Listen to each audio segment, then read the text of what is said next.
Lidl wirbt mit bester Qualität zum kleinsten Preis. Aber was sagen unabhängige Labore wirklich dazu? Ich habe die neuesten Analysen von Ökotest und Stiftung Warentest für die bekanntesten Lidl-Eigenmarken unter die Lupe genommen. Die Ergebnisse sind schockierend zweigeteilt. Während die beliebte Pflegeserie mit Topnoten glänzt, fällt ein absoluter Klassiker aus dem Kühlregal wegen kritischer Inhaltsstoffe gnadenlos durch. Heute zeige ich euch, bei welchen Produkten ihr bedenkenlos zugreifen könnt und bei welchem günstigen Produkt die Testergebnisse aus Vorsorgeperspektive kritisch bewertet wurden. Platz 10: Die Grillwurstfalle. Landjunker.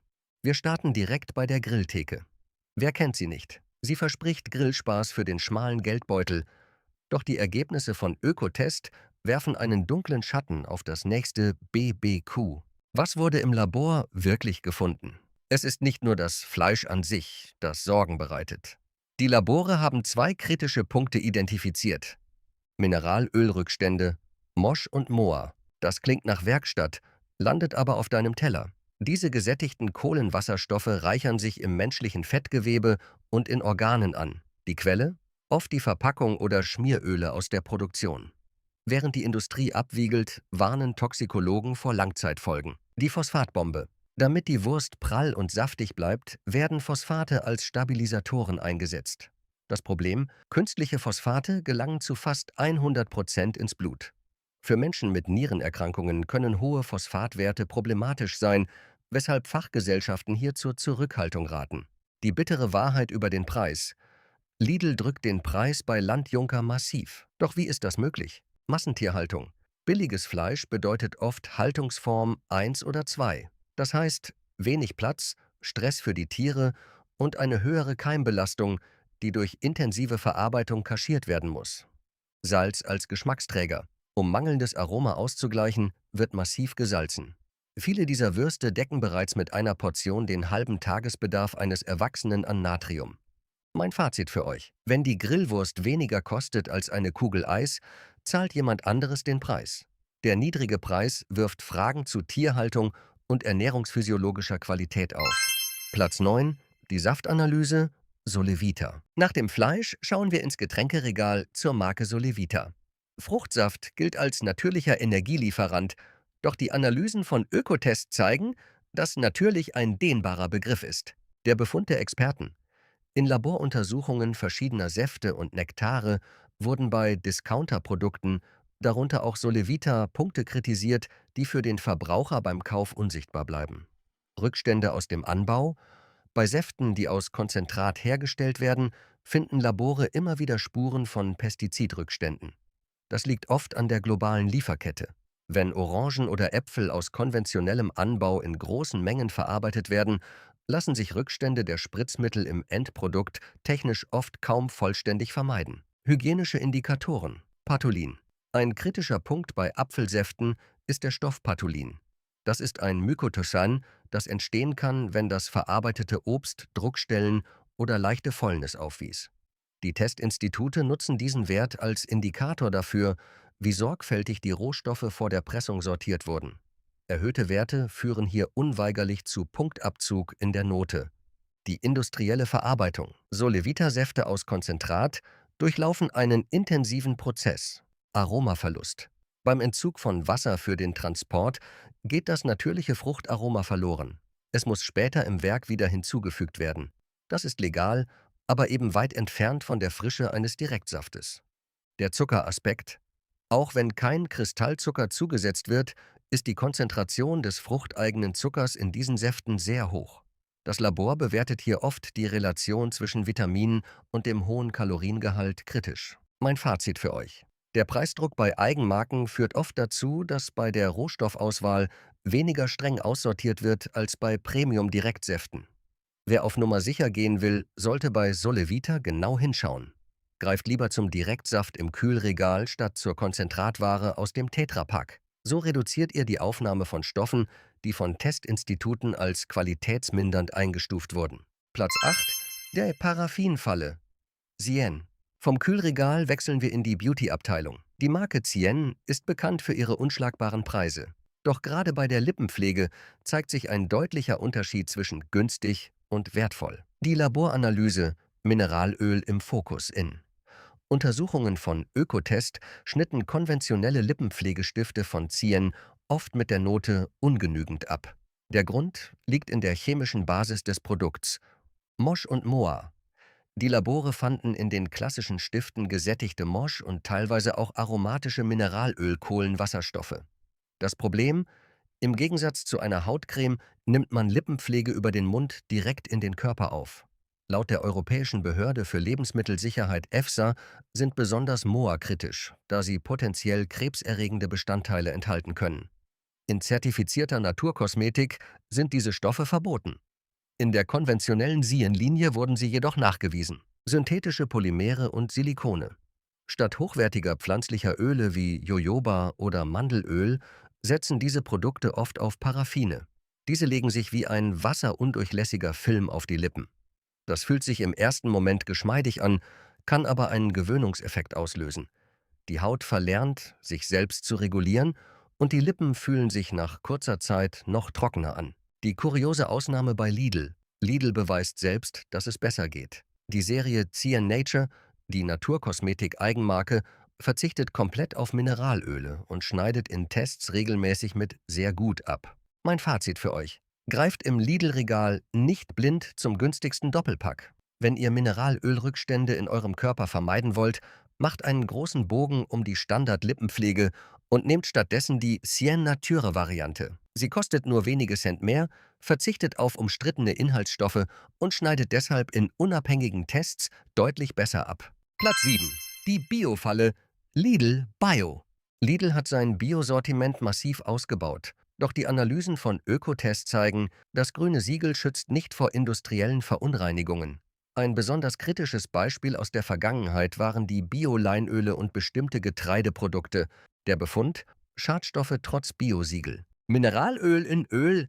In Tests von Bio-Leinöl wurden bei der Lidl-Eigenmarke Bio Organic Gehalte an gesättigten Kohlenwasserstoffen Mosch gefunden, die deutlich über den Orientierungswerten lagen. Wie kommt das in ein Bioprodukt? Schimmelpilzgifte im Getreide. In einigen Bio-Dinkelprodukten oder Haferflocken wurden vereinzelt T2 und HT2-Toxine nachgewiesen. Biolandwirtschaft verzichtet auf chemische Spritzmittel, was toll für die Umwelt ist, aber das Risiko für solche natürlichen Gifte erhöht, wenn die Qualitätskontrolle nach der Ernte nicht extrem streng ist.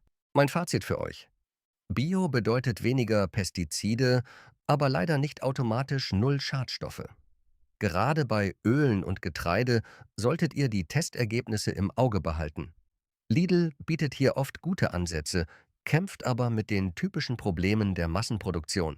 Platz 6. Das Aufbackgeheimnis: Lidl Backshop. Fast jeder nimmt sich beim Einkauf ein Brötchen oder ein Teilchen aus dem Backshop mit. Es duftet herrlich, aber das Laborurteil zu den Inhaltsstoffen bei bestimmten Backwaren ist oft ernüchternd. Die Laboranalyse: Acrylamid und Zusatzstoffe.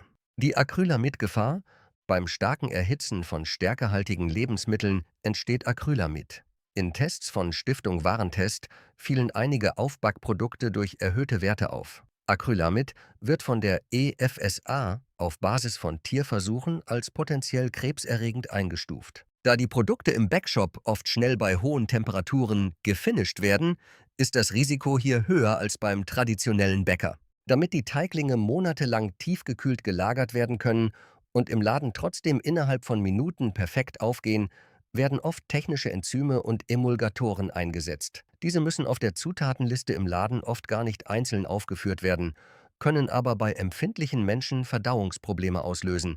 Besonders bei Laugengebäck wurde in der Vergangenheit kritisiert, dass bei der industriellen Fertigung Rückstände von Aluminium vom Backblech in den Teig übergehen können, wenn die Lauge das Metall angreift. Mein Fazit für euch: Der Duft im Laden täuscht eine handwerkliche Frische vor, die es so nicht gibt. Ihr esst hier ein hochgradig verarbeitetes Industrieprodukt. Wer auf Nummer sicher gehen will, backt selbst oder achtet darauf, dass die Kruste nicht zu dunkel ist, denn je dunkler, desto mehr Acrylamid. Platz 5. Das Windelwunder: Lupilu. Nach der Kritik kommen wir zu einem echten Highlight im Lidl-Sortiment: Lupilu.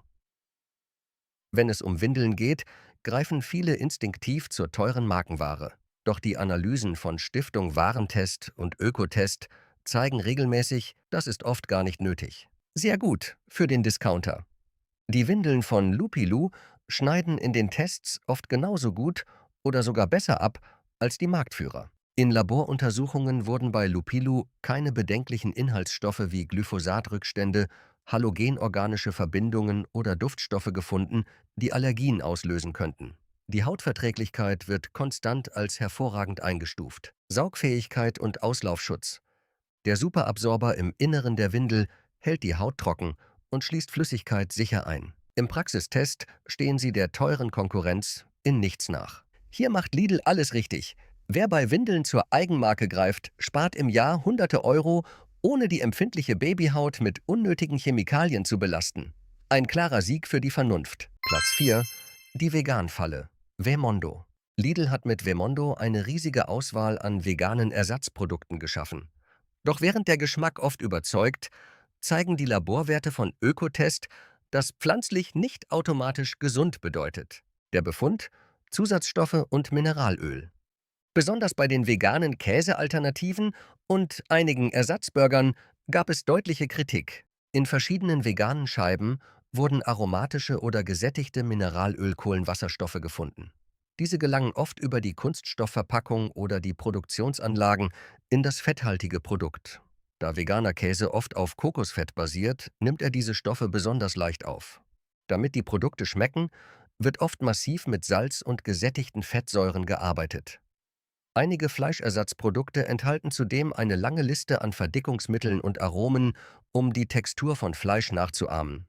Das macht sie zu hochverarbeiteten Industrieprodukten, die ernährungsphysiologisch oft schlechter abschneiden als das Original.